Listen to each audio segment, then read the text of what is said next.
Okay, The Homework Machine by Dan Gutman. Okay, and this book is written to the kids who hate homework but do it anyway. Introduction. Police Chief Rebecca Fish, Grand Canyon, Arizona. Seen a lot of strange stuff go down in 10 years working here. Probably has something to do with being so close to the canyon. Having a mile-deep hole in your backyard brings out the weirdness in folks. I remember the time that gambler from LA lost a bet in Las Vegas, and his friends drove him up here, forced him to parachute into the canyon. Guy almost died. You get all kinds in this part of the country. The canyon attracts 'em like flies to dog do. But this recent situation involving the children was one of the stranger cases I ever ran into. We called in everybody who had anything to do with what happened and taped their private testimony for the record. As far as I'm concerned, this case is closed and shut. Let's hope these four students learn their lesson. This'll never happen again. That's for darn sure. Chapter 1. September. Sam Dawkins, grade 5. The police lady says to me and Brenton and Judy and Kelsey have to each come in separately and talk about what happened. Okay, so here goes. Is this thing on? My name is Sam Dawkins, but everyone calls me Snickwad on account of that's my last name spelled backward. Dawkins. Snickwad. Get it? Most kids call me Snick. It's kinda cool. Beats having a nickname like Booger Face or Fart Boy or something stupid like that. I was new to the school. I didn't know anything. And I didn't get kicked out of my old school because I refused to get a haircut. That's a lie. I don't know how that rumor got started. I don't care if you believe me. That's the truth. Anyway, my parents moved here from Oregon. My dad was in the Air Force. That's why we moved to Arizona. He was assigned to Luke Air Force Base near Phoenix. The bottom line is, we messed up. Stuff happens. We're not perfect.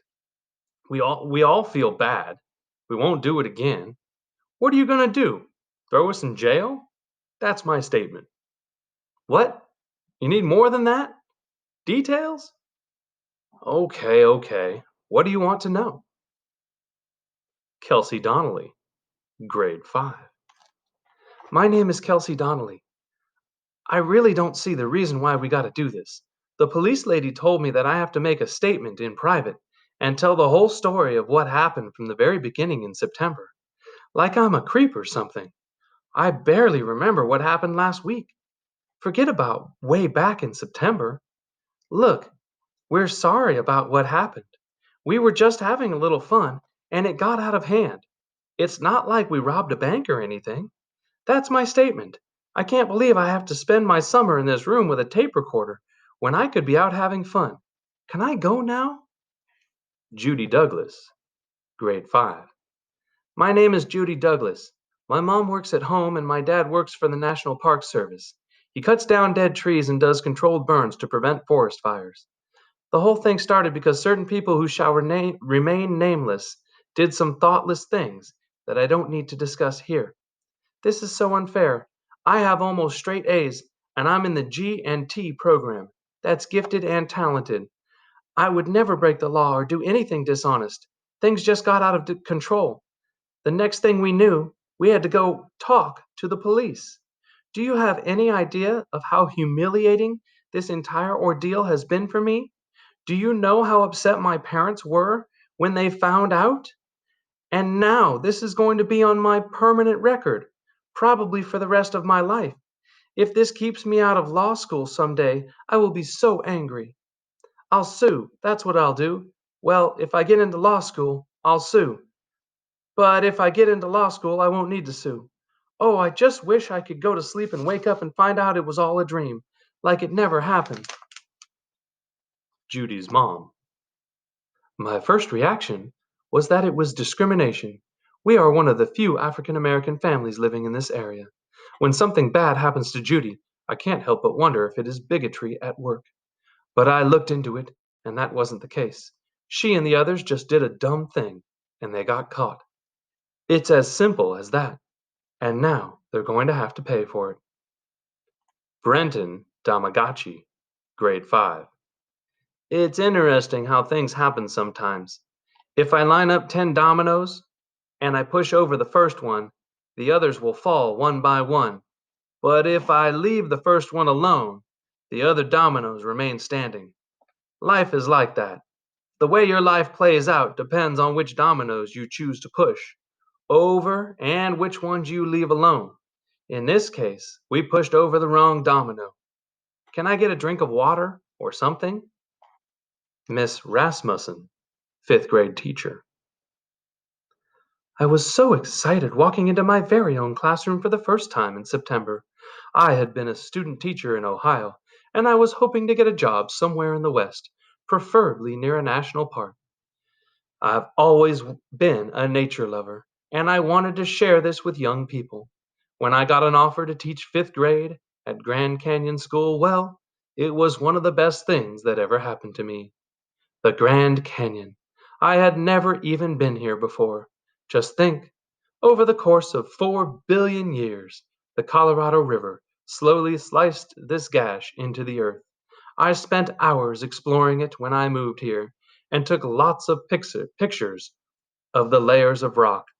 The Grand Canyon is like a sculpture created by nature. I was in awe. Judy Douglas, grade 5. When I walked into Miss Rasmussen's class on the first day of school, the first thing that struck me was that she was so young. I mean, she looked like she could have been one of the students. I liked that because I figured she would be really enthusiastic about everything. Some of the older teachers who have been teaching all their lives don't get too excited about anything anymore. On the other hand, I was afraid Miss Rasmussen might not be experienced enough to handle some of the boys, who can be a problem sometimes. Sam Dawkins, grade 5. So I walked into Miss Rasmussen's class on the first day of school in September, and I'm the new kid, so I'm a little nervous. And I don't want everybody looking at me, but they're all looking at me anyway because, well, I'm the new kid, and everybody wants to check out the new kid. I scope out the scene, and it's obvious who the cool kids are, who the dumb kids are, who the smart kids are, and who the dorks are. I could tell in a minute.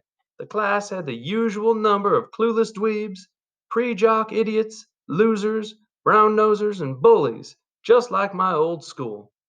But the one kid who stood out was Brenton.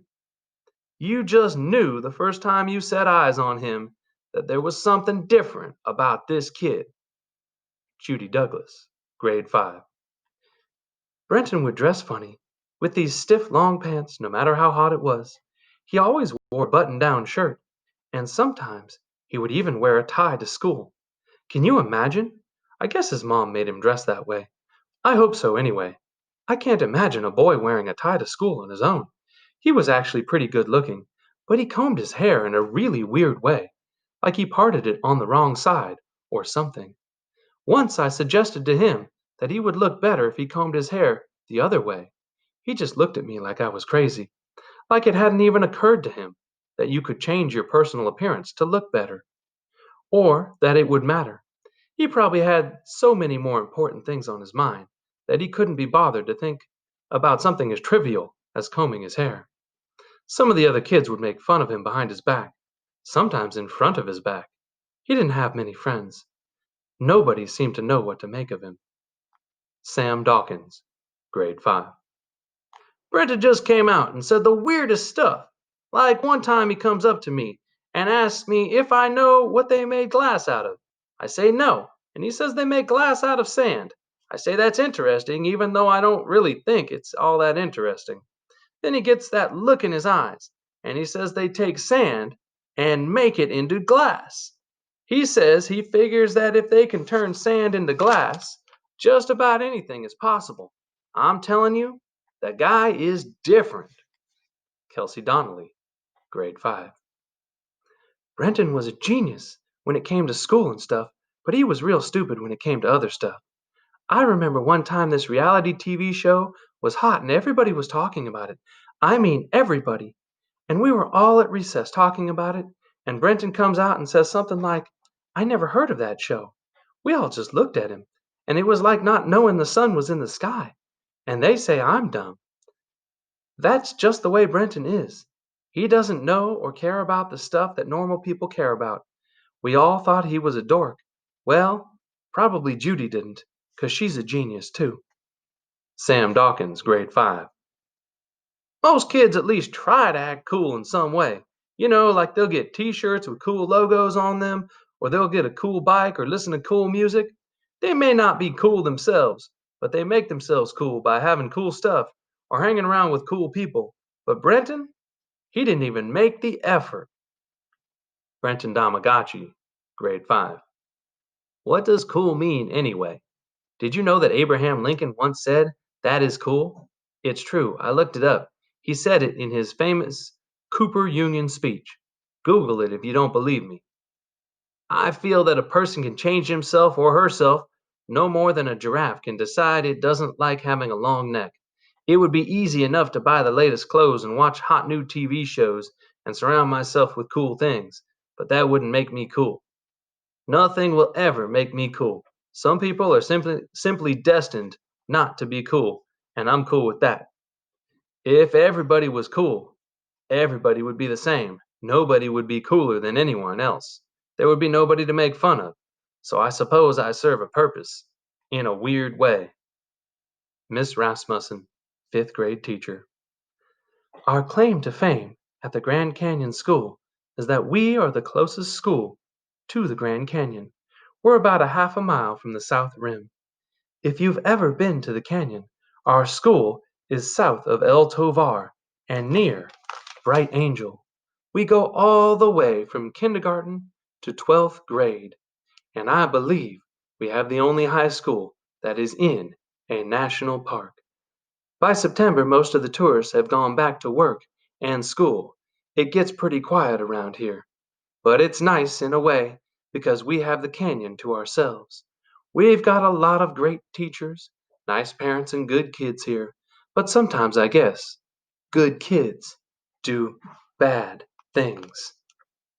Sam Dawkins, grade 5. Somebody told me the human brain isn't fully formed until we're about 20 years old.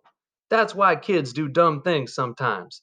And that's why we're not allowed to vote and drink and stuff. So, can you really blame us for the dumb thing we did? I don't think so. Our brains aren't fully formed yet. Miss Rasmussen, 5th grade teacher. Some teachers like to have the desks arranged in perfect columns and rows. In graduate school, one of my professors told me that the children learn better when they work in small groups. I divided the class into 6 groups of 4 kids, and we pushed the desks together in those groups. I had no big plan to put Brenton, Kelsey, Judy, and Sam together. I did it alphabetically. All their last names started with D. We called them the D Squad. Every child is unique, of course. It's necessary to treat them as individuals, just like me. Sam was new to this area, and he had some initial problems adjusting to the curriculum and the other students. Judy seemed very studious from the start, and I could tell it was very important for her to be a high achiever. Kelsey was the opposite. She didn't appear to like school very much.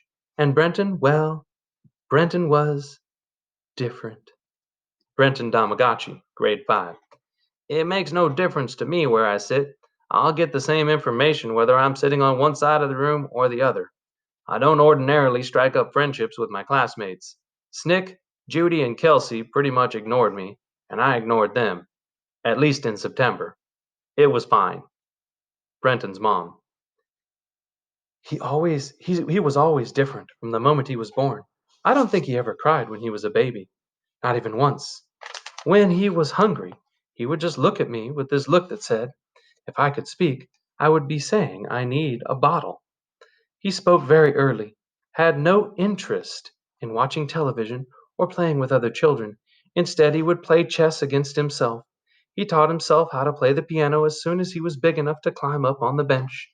When he was just 6, he wrote a concerto. Really, That's what he called it, too, my concerto. I don't know where he got the word concerto. I still don't know what it means. He was very special. Brenton Damagachi, grade 5. I was thinking of starting a club for kids like me, who don't particularly enjoy the company of other people. We can call it the Antisocial Club. We could hold meetings and talk about the best ways to avoid other people. But then I decided that the best way to avoid other people would be to not start a club. Kelsey Donnelly, grade 5. The good thing about sitting at Brenton's table was that you could copy answers off him. He knew everything, and he didn't care if you peeked at his papers. That's the only reason I got a B in math for the first marking period. I copied off Brenton. Sam Dawkins, grade 5. What did I think of the other kids at my table when I first met them? Let me think. First impressions: Judy, stuck up. Kelsey, a loser. Brenton, mutant dork from another planet. I was the only cool one. Judy Douglas, grade 5. Oh, I didn't like Snick at all in the beginning. He had really long hair, which I personally think looks terrible on a boy. And he had this very smart alecky, I hate the world attitude. It's typical of boys with low self esteem. I understand. He struck me as, and I hate to say this, but he struck me as stupid. Kelsey, well, she just didn't seem to care about anything, and I found it very hard to relate to her because I care so much about everything. She and Snick were not the kind of people I would ever hang around with. Brenton, what can I say about him? I was in awe of him.